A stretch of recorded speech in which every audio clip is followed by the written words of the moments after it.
Ce jeudi 25 mai dernier, un communiqué du président de la République algérienne a rendu publique la liste des membres du nouveau gouvernement nommé suite aux élections législatives du 4 mai. Ces élections, qui avaient débouché sur la victoire du Front de Libération Nationale avec sa majorité relative au sein de l'Assemblée nationale populaire. Marquée par un net recul du taux de participation comparativement aux dernières élections et la grève de la faim de 2 chefs de partis politiques afin d'exiger l'annulation des résultats du scrutin, les dernières élections auront été marquées par plusieurs contestations de la fraude électorale. Du côté de ce nouveau gouvernement, il aura été marqué avec un grand changement, la nomination d'Abdelmajid Tebboune au poste de Premier ministre. C'est dans ce contexte que la radio des Sans-Voix est allée à la rencontre de citoyens algériens afin d'en apprendre plus sur leur point de vue et ainsi de vous proposer, pour cet épisode hebdomadaire Les citoyens de demain, un bref bilan de la situation politique et sociale en Algérie depuis les dernières élections législatives. C'est moi la voix. Non, c'est moi la voix. Non, c'est moi la voix. Nous sommes la voix. Nous sommes tous la voix des sans-voix. Alors bonjour monsieur, est-ce que je pourrais vous poser quelques questions? Il n'y a pas de souci, marhaba bik. Alors, le président algérien Abdelaziz Bouteflika a fait sa première apparition publique en 3 ans pour les élections législatives du 4 mai dernier. Alors, est-ce que vous pensez qu'il y a, comme l'appelle parfois la presse étrangère, un mécontentement en Algérie suite aux rares apparitions du président? Ça, c'est certain. On le voit que pour les élections. Qu'est-ce que ça veut dire? C'est-à-dire ils s'en foutent. Vous pensez qu'on est abandonné? Oui, certainement, ça c'est sûr. Livré à nous-mêmes. Le peuple algérien est livré à lui-même. Voilà. Oui, on n'a pas confiance. Le fait qu'on ne le voit pas, c'est comme on n'a pas un président. Alors ça vous fait peur peut-être? Oui, c'est entre devant les autres pays. Moi-même, je suis mécontent. On n'est pas assuré de le voir juste pendant les élections. Donc voilà. Est-ce que vous croyez que c'est normal? Non, mais c'est pas normal. À peine installé, le gouvernement Tebboune a enregistré son premier incident. Le ministre du Tourisme et de l'Artisanat a été destitué 3 jours seulement après sa nomination. Est-ce que vous croyez qu'on assiste déjà à une décomposition de l'État, comme l'appelle l'opposition? Oui, bien sûr. Et on voit ça depuis l'indépendance même. Pourquoi vous croyez qu'il y a une décomposition de l'État? C'est quoi les signes? Les signes, déjà, comment il s'appelle déjà? Le ministre Le Tebboune? ministre, ouais, Tebboune. On voit qu'il a un mauvais parcours. Déjà ça met en doute le gouvernement algérien. Vous parlez de son implication dans l'affaire Khalifa. Oui, voilà, exactement. Est-ce que vous pensez que c'est peut-être parce qu'il y a des désaccords dans les membres du gouvernement, ou vous croyez que c'est pourquoi qu'il y a une décomposition de l'État? C'est un complot. Ils font ça juste pour leur intérêt, pas pour l'intérêt des citoyens algériens. Non, je crois qu'il est trop tôt pour pouvoir dire ça. Il faut laisser une chance pour le nouveau gouvernement.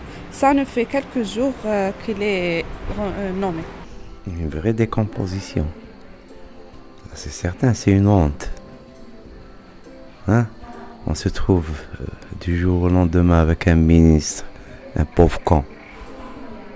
Et celui qui l'a proposé, peut-être il est pire que lui. C'est une honte, c'est grave ce qui se passe. Vous pensez qu'il y a peut-être un problème dans les formations des ministres, les formations académiques des ministres? Non, pour être un ministre, il faut qu'il passe un peu partout. Il faut qu'il occupe déjà plusieurs postes importants, par exemple comme un maire, chef d'aïra, directeur, PDG, et puis un secrétaire général auprès du ministre. C'est tout un échelon. Un échelon, voilà. Pour devenir ministre, il faut être vraiment un universitaire diplômé. Voilà. Après le président du Front National algérien, c'était au tour du secrétaire général du Front National pour la justice sociale de commencer une grève de la faim pour protester contre la fraude électorale. Est-ce que vous êtes d'accord avec cette tactique de grève de la faim pour faire pression sur le gouvernement algérien? Qui se semble se ressemble, chacun pense à ses intérêts. Moi je n'y crois pas. Qui se suicident même. Ils sont tous les mêmes. Ils cherchent que leurs intérêts. Vous pensez qu'ils... du peuple. Voilà. Donc vous pensez qu'ils font la grève de la faim pour obtenir des sièges, pour obtenir des sièges à l'Assemblée peut-être seulement? Je crois parce que à notre époque, on croit plus personne. Voilà, chacun veut manger le reste du gros gâteau. Je crois que tous les moyens sont bons pour faire pression sur le gouvernement. Il faut bien faire pression si on veut le gouvernement nous entendre. D'accord. Non, je suis pas d'accord parce que c'est un style de riposter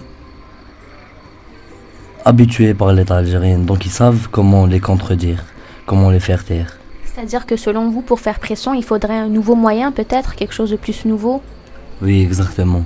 Il faut taper plus haut. À l'appel de la Coordination nationale des retraités et des radiés de l'Armée nationale populaire, une manifestation a été bloquée par les renforts policiers en masse aux différentes entrées de la capitale. Les manifestants ont été réprimés. Estimez-vous que les droits des manifestants en Algérie sont assurés? Normalement, ils ont leurs droits, du moment que c'est un pays démocrate.